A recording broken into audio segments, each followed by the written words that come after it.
Alors, on se retrouve après le film Sans toi ni loi que vous venez de voir. Certains aussi ont vu L'une chantre, l'autre pas à midi. Et donc, je vous présente Agnès Varda.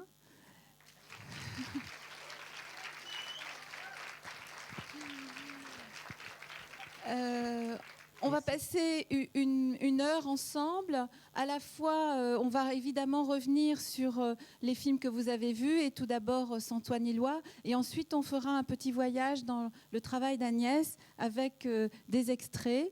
On va faire ça artisanalement, et ça va être bien, je pense. Peut-être Agnès, vous pouvez, puisque c'est un festival qui s'appelle Femmes Femmes, parler de ce travail que vous avez fait avec Sandrine Bonner, puisque c'était assez exceptionnel finalement de faire un film sur des SDF à l'époque où on ne parlait pas de SDF, mais plutôt de routards, de clochards, de gens de la rue, etc. Et surtout de décider non pas de faire un film sur un SDF, mais sur une SDF. Et donc peut-être vous pouvez dire quelque chose de ça. En fait, il marche là ? Oui. En fait, c'était nouveau. Parce qu'on avait vu beaucoup de clochards sous les ponts. En général, le cliché, c'était ivres sous les ponts. Il y avait des gens sur la route qu'on appelait des vagabonds. Il y a eu des routards. Et j'ai remarqué, comme ça, au début des années 80, qu'on voyait apparaître des jeunes femmes sur la route, sac à dos. Ça n'existait pas avant. J'ai juste remarqué ça. Et j'ai remarqué une autre chose. Et c'est ça, des fois, vous savez, les films se mettent en train. C'est comme s'il y avait plusieurs sources. Et tout d'un coup, ça prend, c'est une rivière, quoi. Et... Merci. Et il se trouve que... Pas moi, quand même. Allô ? Ah, ben c'est mieux encore. Alors, il se trouve, par exemple, j'avais lu dans le journal, on a trouvé une vieille femme morte de froid chez elle.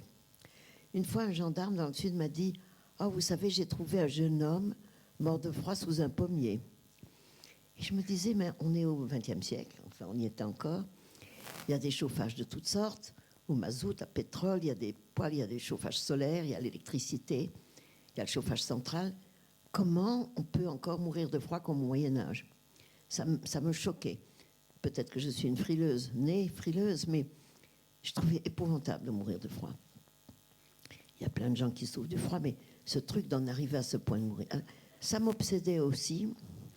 Et j'ai commencé à travailler sur le sujet, mais j'ai d'abord fait, et c'est parce que je travaille comme ça, même si c'est un film de fiction, et vous l'avez peut-être pas remarqué, mais tout ce qui est dans ce film est écrit, y compris les témoignages des gens qui s'adressent à nous pour dire « je l'ai vu passer, j'ai vu passer cette fille, elle était comme ci, elle était comme ça ». Tout ça est écrit, mais je me suis beaucoup documentée. J'ai passé au moins 2 mois à traîner dans le sud, dans cette région du sud qui n'est pas la Riviera, qui est le sud beaucoup plus froid, particulièrement dans ces paysages de l'Hérault et du Tarn, et pas du Tarn mais du Gard, avec ces fermes très fermées, avec un froid très grand malgré qu'on ne le croit pas. Et je me promenais, je laissais ma voiture dans un coin, je marchais à pied, j'allais parler aux gens, j'allais dans les fermes. Déjà, méfiance, méfiance. Quelqu'un qui arrive, c'est méfiance.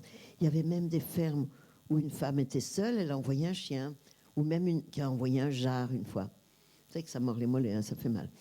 Alors, je cavalais jusqu'à ma voiture, et parfois j'arrivais en voiture jusque dans les endroits.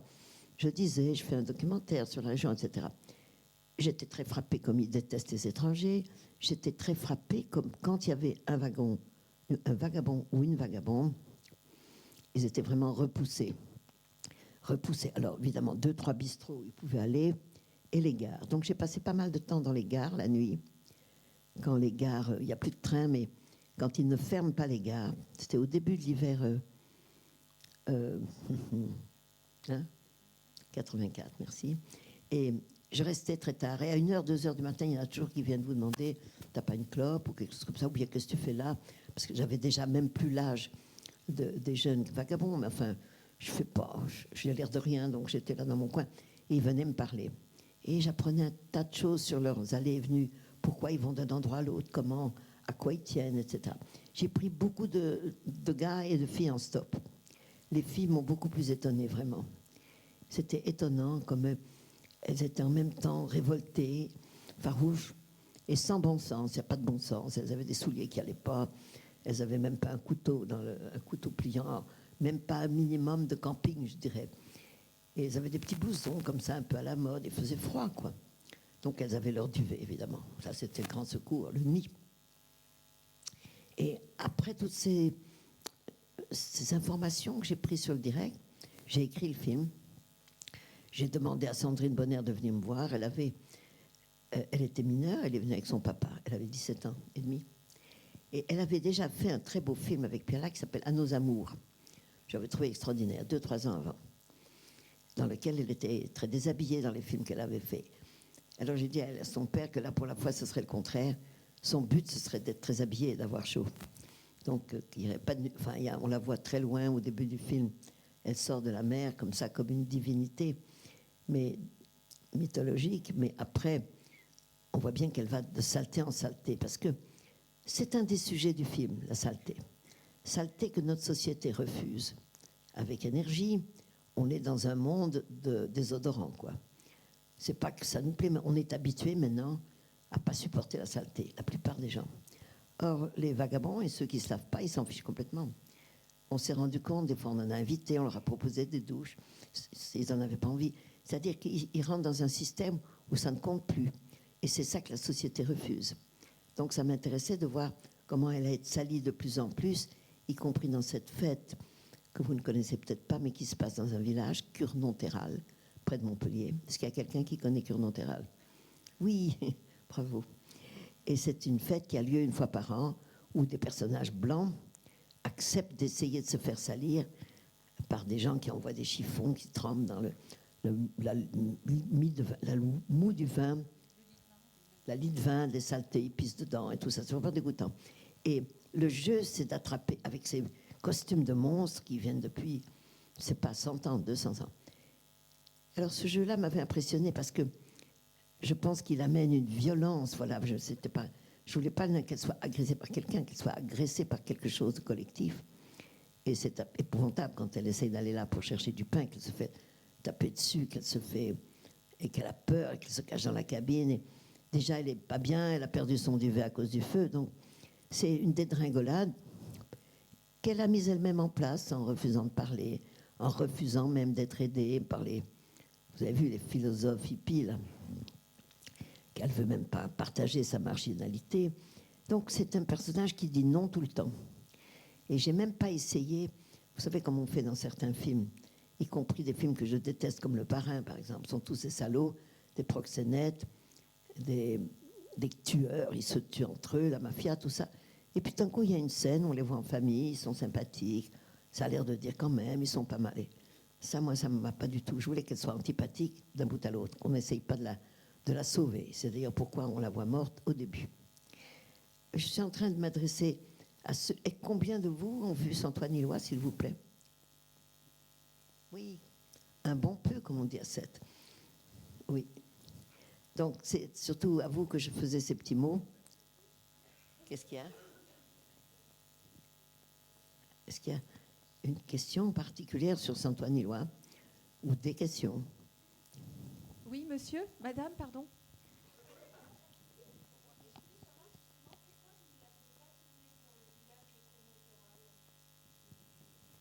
Eh bien, écoutez, je vais vous dire, essayez d'y aller. Les barrières sont fermées, le village est fermé aux gens qui passent. Et tous les gens mettent des plastiques devant leur maison et tout ça.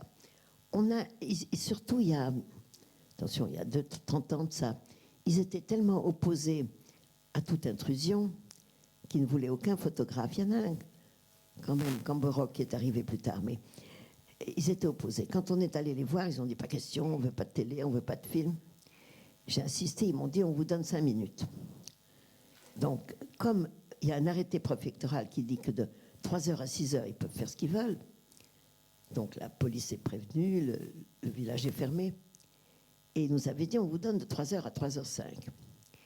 Mais, et là je suis sûre de ce que je dis, ils ont déréglé les pendules par rapport à nous, donc on a commencé à tourner et nous sont tombés dessus. Ça a été horrible.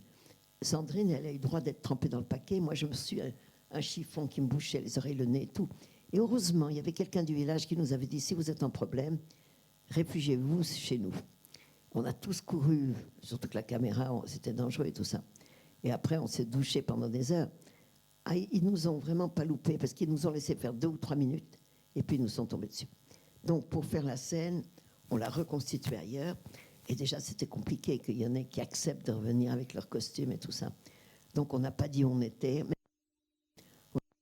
à 4 heures du matin, tel jour, on les a emmenés dans un village qui s'appelle, je ne vais pas vous le dire maintenant, je vous le retrouverai tout à l'heure. Enfin bref, à 40 km de là, un village où on a pu reconstituer la scène des paillasses, qui est horrible parce que c'est un jeu, il y a des jeux qui sont violents. Et dans la situation de Mona, c'est vraiment terrible, quoi. Alors, elle était donc jeune comédienne.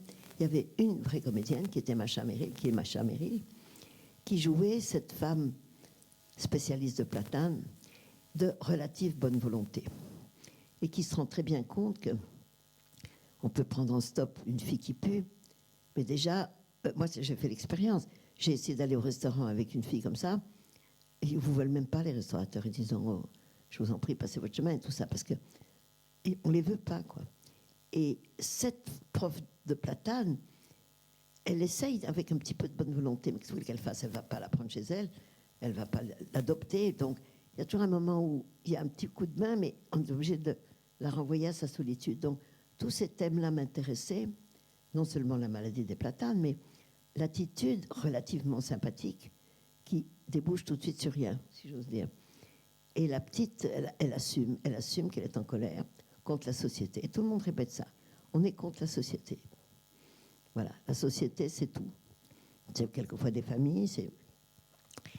J'ai essayé de faire un film, et je l'ai dit ça à Sandrine, que je n'allais pas lui donner d'explication psychologique d'où elle venait ou pourquoi elle était sur la route.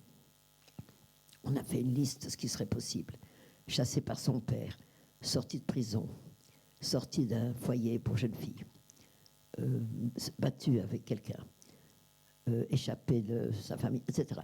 Il y a toutes les possibilités et ça ne m'intéresse pas. En fait, j'étais complètement intéressée par le comportement. Comment survit-on quand on est seul, femme, qu'on est jeune, qu'il faut manger et dormir? Comment on fait? Et quand il y a certains directeurs d'acteurs qui font beaucoup d'explications, de psychologie et tout ça. Et moi, avec Sandrine, je lui ai fait mettre ses souliers, les enlever. Je lui ai fait taper avec une pierre, un clou dans un soulier, mettre son sac à dos, le poser, voir comment elle marchait, comment elle se comportait avec ses instruments, ses outils, comment elle ouvrait son sac. Parce que si j'ai tourné avec des non-acteurs, tous les autres sont des non-acteurs, c'est parce qu'on tourne dans là où ils vivent, dans leur lieu de travail, avec leurs habits, leurs habitudes. Quand le garagiste s'occupe de voiture, il sait comment le faire. Quand il va à la caisse, il sait où est le tiroir pour rendre la monnaie. C'est-à-dire que le comportement leur permet de jouer naturellement. Donc il fallait que Sandrine découvre et utilise les gestes des gens qui sont dans la rue, qui traînent dans les gares, où est-ce qu'ils mettent leur sac, comment ils s'organisent et tout ça. Et donc, évidemment, elle a accepté ça, ça l'intéressait. Et c'est comme ça qu'on est parti sur l'idée de comment fait-elle? Quel regard elle jette aux gens? Qu'est-ce qu'elle dit? Bon, alors j'avais écrit le texte, mais il faut dire qu'elle est extraordinaire, Sandrine. Puis on a fêté ses 18 ans sur le tournage, vous vous rendez compte?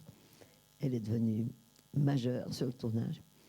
Et en tout cas, elle était tellement révoltée et butée elle-même comme caractère qu'elle est rentrée dans ce personnage, j'allais dire, relativement facilement. Et quand on a parlé avec elle, encore plus récemment, elle dit elle-même qu'elle ne se rendait pas compte. Ah, vous savez, 18 ans, c'est jeune. Hein, elle ne se rendait pas compte du sujet, du sens du sujet, de mon projet, de qu'est-ce que j'avais en tête pour le faire et tout ça. Elle s'en est rendue compte des années après, dans sa vie d'actrice. Elle-même, d'ailleurs, elle s'est mise à réaliser des films, dans sa compréhension du monde, je dirais. Mais à ce moment-là, elle était jetée comme ça dans le cinéma, sans formation spéciale, sans culture, sans études. Puis bon, elle s'est faite après, mais c'était une expérience relativement sauvage pour elle. Et je suis reconnaissante qu'elle ait fait ça, parce que elle est vraiment le film. Elle incarne tellement bien ce que j'ai écrit et tellement bien le comportement négatif comme ça. Et pas envie de sourire, pas envie de parler aux gens. Et vous savez, quand le film est sorti, on avait fait un petit papier qu'on glissait en dessous des essuie-glaces des voitures. Il y avait des étudiants qui les déposaient partout. Et on voyait une petite photo d'elle debout, marchant. Et il y avait écrit « Elle pue et elle ne vous dira pas merci. Est-ce que vous la prendriez en stop ?» Parce que c'était le vrai questionnement. Et je disais toujours que tous les témoins dans le film qui disent « Elle a fait ci, elle a fait ça », pourquoi vous avez laissé ça? On aurait pu mettre une image de Sandrine. Bon. Non, mais ça y est maintenant. On a fini avec Santoine. Non, mais Santoine Ilois, c'est réglé. Mais je veux dire que tous les gens qui sont témoins dans le film, qui l'ont vu passer, moi je dis que les spectateurs sont des témoins. Vous avez vu passer Mona, comment vous la jugez ou comment vous la jugeriez? Est-ce que vous la prendriez en stop? Et les personnes qui m'ont dit avoir vu Santoine Ilois tout à l'heure, est-ce que vous aviez déjà vu le film auparavant? Oui, non. Un peu moins, donc beaucoup, très peu l'avaient déjà vu. Bon, non, c'est pas assez intéressant de savoir. Vous connaissez, c'est un vieux film quand même. Il a quoi, 30 ans? 85, oui. 30 ans. Ou 40 ans. 30 ans. 30 ans. Est-ce que quelqu'un a une question encore sur Santoine Ilois? Oui, mademoiselle?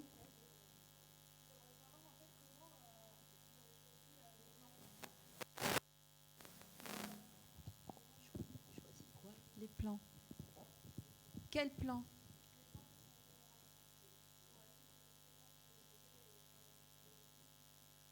Les plans. Oui, les plans du film, comment vous Mais avez... vous savez ce que c'est que de faire du cinéma? C'est de décider si on fait des plans longs, des plans courts, des plans séquences, un montage heurté ou pas heurté, de loin ou pas de loin. Tous ces choix-là, c'est ça notre métier. Si vous me demandez comment j'ai fait, ben j'ai fait mon métier, je l'ai fait à mon goût, je l'ai fait à ma façon. Et mon écriture, si j'ose dire. Il y a une écriture précise dans Santoine Ilois qui est qu'il y a 13 travelling. Vous savez ce que c'est qu'un travelling quand on roule comme ça? 13 travelling de droite à gauche où Mona marche seule. Et c'est uniquement sur ces plans-là qu'il y a de la musique. Comment je les ai choisis? Parce que j'ai réfléchi. J'ai choisi de faire ça. 13 plans d'1 minute. Ils sont séparés par des rencontres comme on a fait avec les uns et les autres et par des témoignages de ceux qui l'ont vu passer. Alors, comment on choisit les lieux? Eh bien, on regarde, on repère, on y va à l'avance, toute seule, des fois avec des assistants. On se dit, ce serait bien là, on réfléchit. Est-ce qu'il y a accès pour les voitures? Est-ce qu'il y a accès pour un rail? Combien de temps il faut pour installer le rail si le sol n'est pas facile? Ça fait partie de ce métier, c'est-à-dire qu'on a de la rêverie et après on passe à la réalité. Donc faire un plan et choisir sa durée, choisir sa place, c'est comme si c'était de la photographie. Mais choisir s'il est fixe ou pas fixe, et choisir sa durée, choisir si on veut que les personnages soient tout de suite là ou qu'ils arrivent. C'est tout ça qui fait du cinéma. Je fais le mien, les autres font le leur. C'est ça qu'on appelle l'écriture de cinéma, que j'appelle la cinécriture. Donc votre question m'étonne parce que c'est comme si vous me demandiez pourquoi êtes-vous cinéaste? Je vais vous répondre pour faire des films.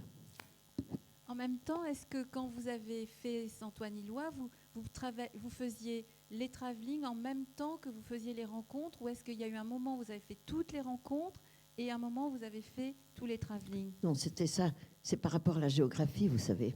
Vous êtes dans un village, on avait repéré qu'on ferait une scène dans ce village-là, et j'avais repéré un des travelling par là, donc on faisait pendant 2-3 jours ce coin-là. Après, on allait plus loin. Si j'avais repéré un travelling qui était tout seul, on faisait ça tout seul. Bon, il y a ce qu'on appellerait l'organisation même du tournage, qui est souvent faite par les assistants, qui ont un boulot très difficile, les premiers assistants très difficiles, et par les régisseurs qui décident, est-ce qu'on a l'autorisation tel jour? Oui, mais alors on va faire ce qui est à côté en même temps. On essaye d'avoir de la logique, de ne pas courir, faire un plan en ville, un plan à la campagne, l'après-midi revenir en ville, on fait des choses comme ça. C'est juste du bon sens. Il faut beaucoup de bon sens, beaucoup d'organisation. Et bon, c'est un métier, si j'ose dire. En même temps, ça veut dire que aussi, quand vous avez monté le film, vous avez reconstitué un territoire qui a l'air réel, mais qui en même temps est complètement le vôtre, puisque j'imagine que certains travelling vous emmènent à un endroit, mais l'endroit où arrive Mona n'est pas l'endroit qui est juste après le travelling. Je pense que du coup, vous construisez un monde imaginaire. C'est le montage. Et évidemment, c'était structuré comme ça. C'est pas pour ça que c'est facile de dire qu'entre les 13 travelling, on n'a qu'à mettre des rencontres comme ça. Évidemment, on travaille longtemps. Moi, je travaille longtemps. Dans ce film-là, j'étais assistée au montage par Patricia Mazui, qui est devenue une très bonne cinéaste, une fille formidable. Et donc, non, c'est en même temps passionnant, un petit peu difficile, mais c'est ce qui fait que ça marche ou ça ne marche pas. Alors, si vous avez été avec Mona, si vous avez senti que vous étiez en même temps avec Mona et en même temps témoin de Mona, c'est ça qui est intéressant. Il y a une espèce de double regard du film. Vous sympathisez avec elle, vous trouvez que la pauvre petite, comme elle a froid, c'est embêtant qu'elle ait perdu son duvet, voilà. Mais en même temps, vous êtes comme ceux qui la regardent passer, qui disent oh là là, quand même, elle exagère, ou bien une petite jeune fille qui dit moi je voudrais bien être libre. Sa maman lui dit tu n'aurais peut-être pas à manger tous les jours. Bon, il y a une dame de bistrot qui dit moi je suis mal mariée, j'aurais préféré être seule, etc. Et puis vous avez cette femme intellectuelle qui est jouée par Madame Plantier, dans le film, je crois, qui est jouée par Macha Merrill et qui, elle, essaye un tout petit peu de comprendre, lui pose un petit peu des questions. Mais vous voyez, c'est toujours assez limité. Elle va faire un témoignage, elle va dire surtout, mon Dieu, qu'elle était sage. Elle puait. Donc, il y a tous ces points de vue sociaux, personnels, qui font que c'est comme un portrait fait d'un puzzle. Et tous ces gens qui parlent d'elle amènent une petite information sur elle. Elle en a amené un petit peu aussi dans 2-3 choses qu'elle a dit, qu'elle a passé son bac, qu'elle était un petit peu secrétaire, qu'elle a tapé un peu. Donc, elle était un petit peu dans la vie normale et puis qu'elle a lâché tout ça. Et est-ce qu'on peut reconstituer un portrait? Non. Pour moi, c'est un puzzle mystérieux avec beaucoup de pièces qui manquent. C'est comme ça que moi-même, qui ai fait le scénario, qui ai inventé ce personnage, je ne voulais pas tout savoir pour elle, sur elle. Je voulais qu'elle reste mystérieuse à moi-même et aux spectateurs. Parce que pourquoi on est tellement fâché? Pourquoi elle est tellement enragée? Il y a beaucoup de jeunes qui sont enragés. On ne sait pas exactement pourquoi. On ne comprend pas toujours pourquoi. Et ils font partie de notre société. Ils font partie d'autres gens qui font des études ou qui apprennent des métiers, qui sont un petit peu dans une vie relativement normale pour avoir un métier, pour pouvoir s'assumer. Mais il y a toute une marge où ils font partie de la société en plein milieu aussi, de gamins et de gamines qui ne sont pas contents et qui ne savent pas comment exprimer leur mécontentement. On en a des exemples tous les jours. Donc là, c'est l'histoire d'une petite qui, pour elle-même, elle veut juste la liberté. Qu'est-ce que veut dire la liberté pour elle?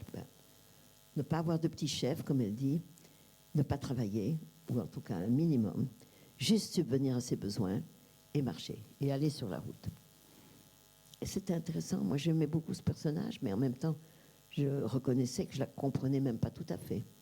J'ai gardé cette distance de l'approcher au maximum, mais je me suis pas pris pour elle. Même si il y a tous, en chacun de nous, il y a une petite part de révolte. On se dit, d'une certaine façon, il y a une partie de nous qui s'en va et qui marche sur la route. Mais on n'écoute pas cette partie, heureusement qu'on n'écoute pas cette partie. Mais sinon, on serait tous sur la route. Bon.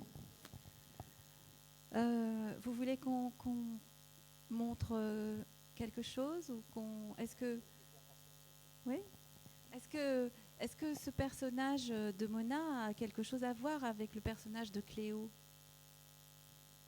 Elles ont en commun qu'elles vont mourir. Oui, et qu'elles se promènent. C'est comme s'il y en a une qui était sombre et l'autre qui est claire. Et Cléo, dans sa peur de mourir, est-ce que quelqu'un a vu Cléo dans la salle? Ah oui, alors, la frange de devant est plus cinéphile que ceux qui sont derrière. Parce que c'est toujours dans les 10 premiers rangs que ça lève les bras. Chic. En tout cas, les autres sont bienvenus. Est-ce qu'on montre un extrait de Cléo? Ah, je sais pas. Un extrait de Cléo. Oui, il y a un extrait de Cléo qui est exactement au milieu du film. Attends, là, on ne voit pas, avant qu'on ait fini. Une autre fois, laisse pas ça quand même. Non, parce que c'est moche. On vit dans un monde d'ordinateur, mais quand même. Je suis vrai, je vous parle, je ne suis pas une vidéo. C'est au milieu du film. Cléo est une jeune fille, une chanteuse, une très belle femme. Et elle fait des examens. Elle attend le résultat d'examen pour cancer ou pas cancer. Cette situation a été vécue beaucoup de gens, des hommes et des femmes, sur l'attente d'un résultat d'un examen médical, particulièrement il y a 50 ans, quand c'était encore plus effrayant maintenant d'attraper le cancer. Le film se passe où elle a peur. Toute la première partie du film, elle est une très jolie femme, très adulée, tout le monde parle d'elle, et en même temps, elle se sent seule parce qu'elle a peur. Et dans la deuxième partie du film, elle sort dans la rue, et tout d'un coup, vous verrez, parce que le changement est exactement dans cet extrait, et tout d'un coup, elle commence à voir les autres, elle commence à voir les gens. Tout d'un coup, elle se ressaisit, elle est dans un monde, elle n'est qu'une petite personne dans le monde. Alors cet extrait, le musicien qui avait fait la musique du film et qui jouait le compositeur, c'est Michel Legrand lui-même. Il y a le plumitif, celui qui écrit les paroles, qui est Serge Corbert, qui est devenu réalisateur.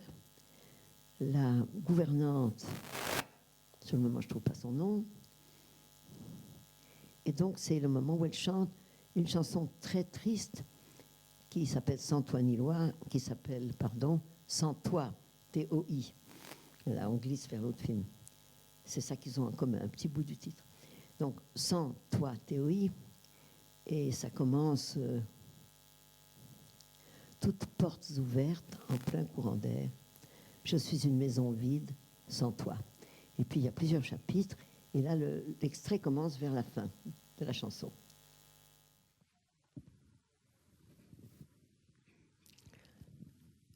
Vous voyez comment on dirait que c'est logiquement que je suis passé la barrière de cinéma à installation. C'est vrai, cette histoire de patate en forme de cœur m'a beaucoup inspiré, impressionné. Et je me suis retrouvée à installer cette chose-là dans différents endroits. Et j'ai été très contente de changer de registre, parce que le bonheur qu'on a de voir tous ensemble un film plat, moi j'avais envie d'envahir l'espace, de faire des choses avec des écrans pas forcément plats. Vous avez vu là, il y en a 3. Des fois, j'ai fait des choses dans l'espace. Et j'ai quand même fait mon métier de cinéaste, mais d'une autre façon. Je vais peut-être vous montrer une installation qui a été créée à Paris, dans une galerie à Boukaïa, et ensuite à la Fondation Cartier. Je ne sais pas si quelqu'un avait vu mon exposition à la Fondation Cartier, juste pour savoir. Personne? Oui, 3. Oui, génial. Eh bien, j'ai montré là quelque chose qui s'appelle les Veuves de Noirmoutier. Parce que je vais souvent à Noirmoutier, c'est une maison de famille. On y va, c'est vrai que je suis veuve, et que dans une île où il y a beaucoup de marins, il y a plus de veuves encore qu'ailleurs. Et j'ai commencé à penser à elle, à essayer de faire un travail. Et vous verrez que le travail n'est pas comme un film. Il y a une disposition dans la salle. Il y a le fait que chaque personne écoute toute seule ce que lui dit une veuve et change de chaise. Donc, je vous montre ça. Il y a 1 ou 2 extraits de veuve. Comme il y en a 14, on ne veut pas vous montrer ce que disent les 14, mais c'est pour vous donner une idée comment mon travail de cinéaste s'est approché différemment, avec une partie qui est très professionnelle, qui est l'écran du milieu, et des conversations que j'ai faites presque toute seule avec ces fameuses petites caméras qui sont la nouvelle façon de travailler, qui d'ailleurs, dans les écoles, je crois que maintenant, on n'enseigne que la vidéo.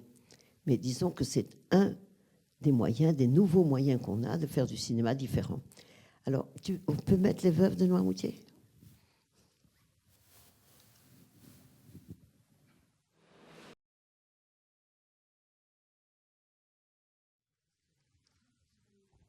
Est-ce que vous avez des questions ?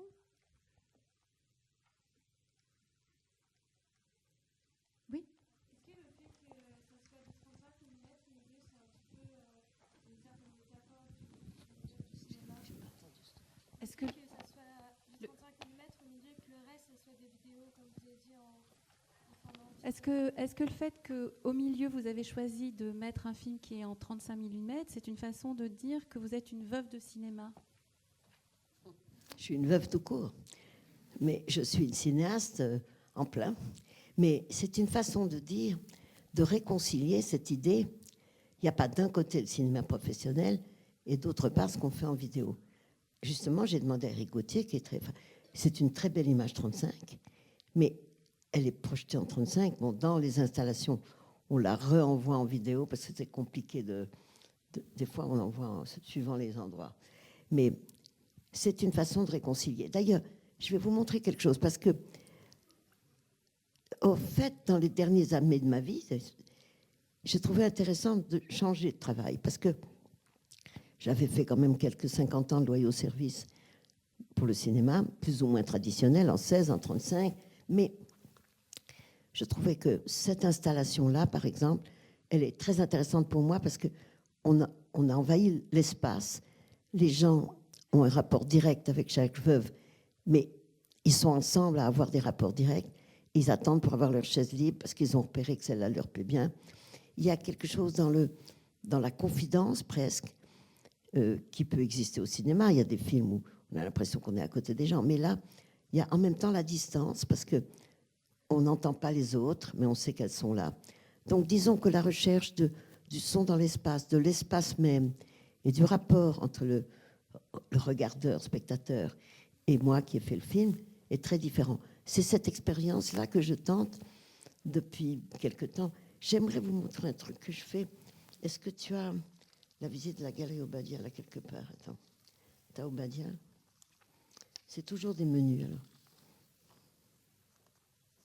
Alors, j'ai visite montée de l'expo par Agnès Varda. Il y a écrit la galerie Obadia? Oui. Alors, il y a un menu. Tu vas aller vers la fin. Alors, j'ai exposé dans une galerie qui est près de Pompidou, la galerie Nathalie Obadia. Et j'ai fait, c'est ensuite un peu pour répondre à votre question, des portraits à volet vidéo. Alors, les portraits, comme j'en faisais autrefois, c'était en photographie argentique.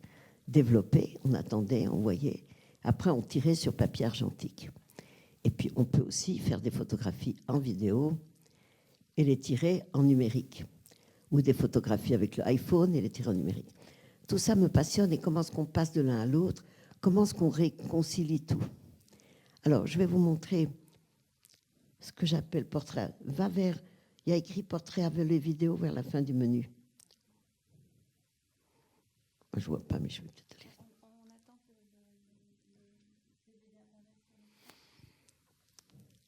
Parce que j'en ai fait 2 différents. 3, j'en ai fait 3. Et là, pour ces portraits-là, je filmais quelque chose, mais en même temps, j'avais une photographie argentique. Il y en a un qui s'appelle Alice et les vaches blanches.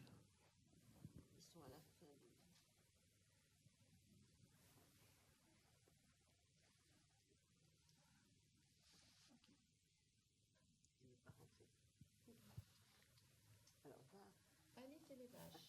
Voilà. Alice et les vaches. Alors, je ne sais pas si je l'explique, mais en tout cas, au milieu, il y a une photographie argentique, une photographie comme autrefois, et on l'accroche au mur. Et en même temps, on en voit les côtés en vidéo. Et ça pose la question du rapport entre l'argentique et le numérique, entre l'immobile et le mouvement.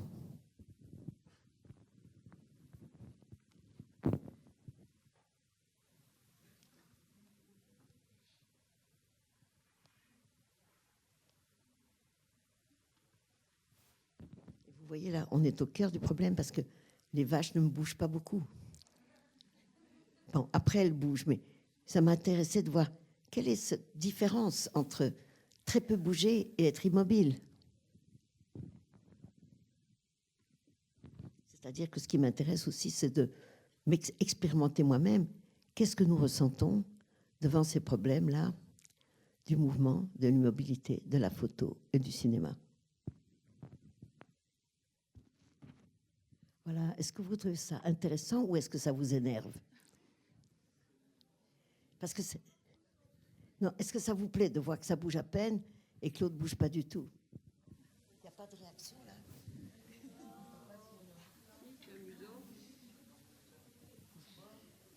Non, parce que moi je fais des expériences, mais est-ce que ça intéresse les autres? Il n'y a pas de son. Pardon? Oui, mais voilà, c'est un truc de regard. C'est un truc de regard. J'ai pas mis de son parce qu'il n'y a rien à dire. Pour le petit bruit que font les vaches de temps en temps, c'est un truc visuel. Alors, comme il ne reste pas beaucoup de temps, j'ai envie de vous montrer quelque chose d'un voyage que j'ai fait en Chine.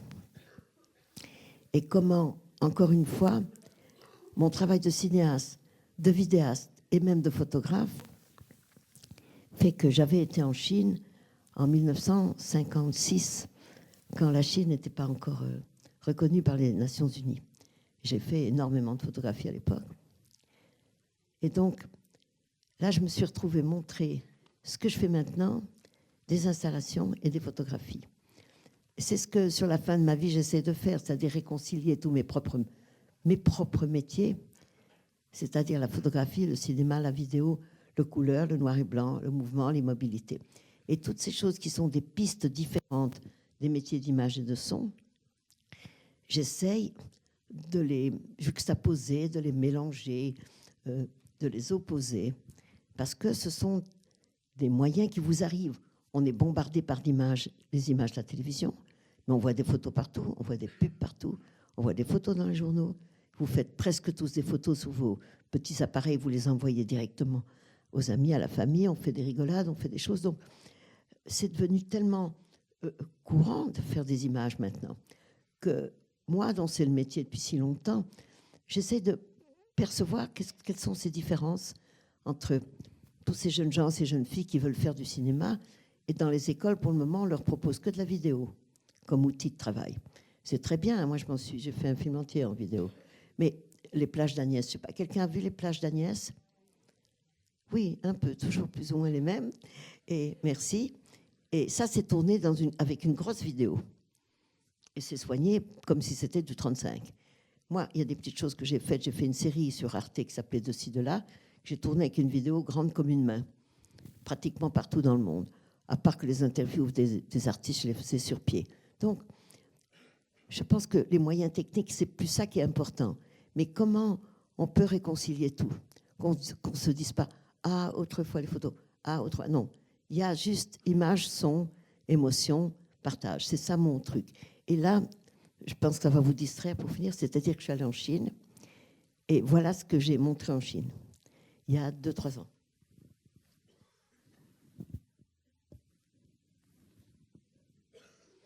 Est-ce qu'il y a des questions sur ça précisément? Enfin, voilà, c'est pour ça que je dis qu'il ne faut jamais appeler ça une masterclass, parce que c'est le terme qu'on emploie, mais moi je dis plutôt que c'est même pas une conversation, c'est une sorte de monologue sur mon travail, qui est plus varié sans doute que ce que vous saviez, enfin parce que je suis surtout connue comme cinéaste de certains films, et que c'est mon plaisir de travailler, de questionner l'image et le son, de chercher un autre moyen d'expression qui soit toujours un mélange de reportage. Il y a un petit peu de reportage dans ce que je fais, un petit peu de contemplation, un petit peu de plaisir de faire des images et des formes, et que les 2-3 installations que vous avez vues sont, je ne sais pas, j'espère que ça donne un peu à rêvasser, à penser. Pas spécialement les vaches, mais il y en avait une autre. J'avais presque envie de dire, pendant que vous sortez, on devrait mettre Marie dans le vent et la laisser tourner. Et parce que je crois que c'est fini. Non, c'est l'heure, non? Oui, c'est l'heure. Bon. Elle est dans la galerie Obadia. Non, parce que je pense que c'est fini. J'espère que vous êtes contents. Je vous remercie d'avoir été là. Et puis, on va laisser tourner les éoliennes.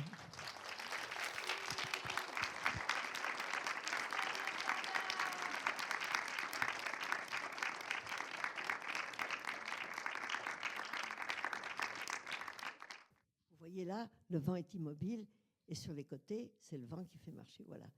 Et c'est comme ça, vous partez à reculons avec les éoliennes qui vous accompagnent.